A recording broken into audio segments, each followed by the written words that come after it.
पीले दांत वाली बहू। रंजना कभी ब्रश नहीं करती थी। उसे कितनी बार उसके माँ बाप ने डांटा, लेकिन उसका कोई असर उस पर होता ही नहीं था, जिस कारण से उसके दांत पीले पीले हो जाते हैं। शादी के बाद। अरे बहू, वैसे तो तुझ में कोई कमी नहीं है, पर तेरे दांत इतने पीले कैसे हैं बेटा? कैसे मतलब? कोई सर्जरी थोड़ी ना कराई है। वो तो क्या नाम, मैं ब्रश नहीं करती थी तो पीले हो गए। अब क्या करूं? आप कहें तो लाल करवा लूं या फिर काले? यार ये क्या है, क्यों माँ से लड़ रही हो? लड़ रही हूँ? अरे मैं लड़ रही हूँ या ये बोल रही है कि दांत पीले हैं, पीले। अरे तपस्या थोड़ी ना की है इन्हें पीले करने के लिए। बकायदा ब्रश नहीं किया है 20 साल तक, तब जाकर। छी, कैसी बात कर रही हो? ये उस वक्त तो पीले नहीं थे जब हम लोग तुम्हें देखने आए थे। अरे तब साफ करवा लिया होगा डेंटिस्ट के पास जाकर। अब देखो कैसे पीले पीले लग रहे हैं। रंजना सास की तरफ गुस्से से देखती है। फिर शुरू हो गई पीले पीले पीले। अरे पीले तो तब भी थे जब मेरे हाथ का रसगुल्ला उड़ा उड़ा कर खा रही थी और बोल रही थी, लड़की नहीं गुणों का खजाना दे रहे भाई साहब आप। खैर, अब वो लोग करते भी तो क्या करते, पीले दांत वाली बहू पल्ले पड़ी थी तो झेलना तो था ही। एक दिन कीर्तन में रंजना गाना गा रही थी। अरे कमला बहन, माँ का द्वार है, यहाँ तो सब शुद्ध होकर आते हैं, फिर अपनी बहू को ब्रश भी नहीं करवाती तुम। दूर से पीले पीले दांत भक्ति में बाधा उत्पन्न कर रहे हैं। अरे कोई 2 साल के बच्चे थोड़ी ना लेकर आई हूँ मैं बहू बनाकर। अच्छी खासी लड़की है, अरे कैसे करवाऊं ब्रश? ये तो उसे खुद करना चाहिए ना। अब माँ बाप तो इसके जैसे तैसे निपटा दिए, ये नहीं सोचा कि सास कैसे संभालेगी। सास बहू को लेकर घर आ जाती है, लेकिन सोच लेती है कि अब इसे लेकर कहीं नहीं जाएगी।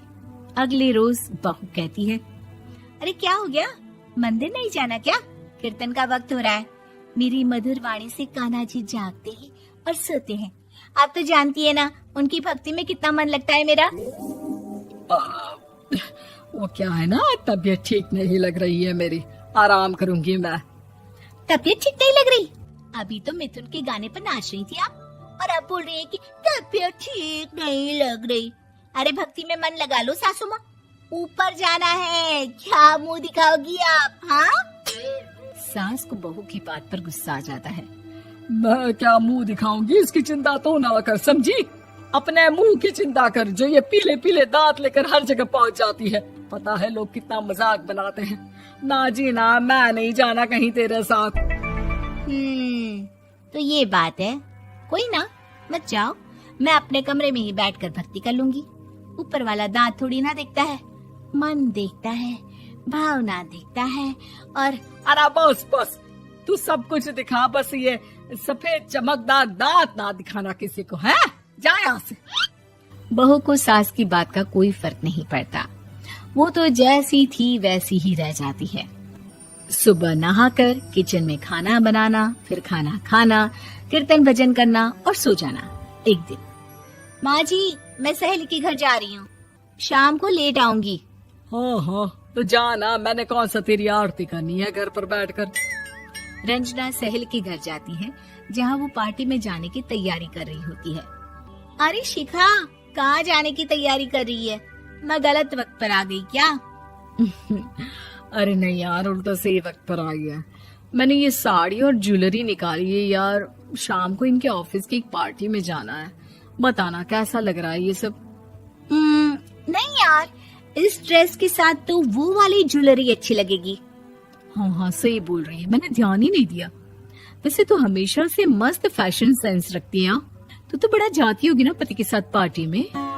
रंजना कुछ नहीं बोलती, बस सोचती है कि यार काश ये बात सही हो जाती, पर मैं क्यों नहीं जाती पार्टी में? क्या इन लोगों की कोई पार्टी होती नहीं होगी? रंजना घर आती है और रात में पति से सवाल करती है, एक बात बताइए, आप मुझे किसी पार्टी में क्यों नहीं ले जाते? क्या आपकी यहाँ ऑफिस में पार्टी नहीं होती? पति बेचारा क्या कहता कि दांत पीले हैं तुम्हारे इसलिए। अरे कोई पार्टी होती नहीं हम लोगों के ऑफिस में, तो कहाँ से लेकर जाऊं? और मार्केट, मॉल, कहीं वीकेंड घूमना, कहीं तो। अरे यार सारे हफ्ते में एक छुट्टी मिलती है, तो सोचता हूँ कि आराम ही कर लूं। क्यों? रंजना मन मार के रह जाती है। पहले कभी सास के साथ मंदिर जाया करती थी, लेकिन वो भी सास ने ले जाना बंद कर दिया। घर बैठी बैठी रंजना बोर हो जाती है। तभी उसे आइडिया आता है और वो मायके जाने का सोचती है। सासू माँ, 2 दिनों के लिए मम्मी के घर जा रही हूँ। अच्छा ठीक है, आराम से जा। और हाँ, माँ से कुछ अच्छी आदत सीख कर आना कि कैसे शरीर के हर भाग की तरह दांतों की सफाई भी जरूरी होती है, समझी? शुरू हो गई ना आप। वो लोग आपकी तरह नहीं है कि छोटी छोटी बात का बतंगड़ बना दे। उन लोगों के लिए मैं मायने रखती हूँ, ना कि मेरे पीले पीले दांत। रंजना माँ को बिना बताए उन लोगों को सरप्राइज देती है, लेकिन जैसे ही वो दरवाजे पर पहुँचती है, अंदर देखती है कि घर वाले कहीं जा रहे होते हैं। अब माँ, काश रंजना दीदी के दांतों वाली प्रॉब्लम नहीं होती, तो वो भी हम लोगों के साथ चलती ना बुआ जी की बेटी की शादी में। हाँ बेटा, लेकिन अब उसे कौन समझाए कि उसको उसके पीले दांत नहीं दिखते, लेकिन उसके आसपास के लोगों को कितना एम्बैरेसिंग फील कराते हैं। मुझे तो कितनी बार उसके स्कूल की टीचर ने शिकायत की कि उसके साथ कोई लड़की बैठना भी नहीं चाहती, और ना ही कॉलेज में कोई उससे बात करना चाहता था। लेकिन पता नहीं क्यों उसे ये बात समझ में ही नहीं आती। कोई कमी नहीं है उस लड़की में, बस यही कि दांत पीले हैं।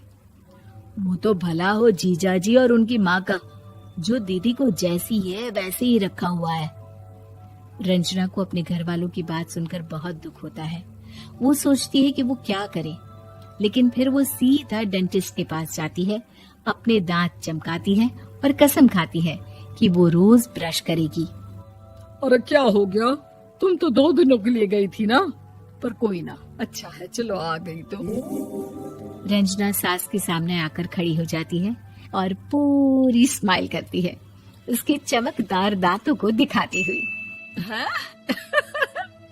चले मंदिर? माँ, मुझे माफ कर दीजिए, मैंने आप लोगों को बहुत एम्बैरेसिंग फील करवाया। मैं आज से रोज ब्रश करूंगी।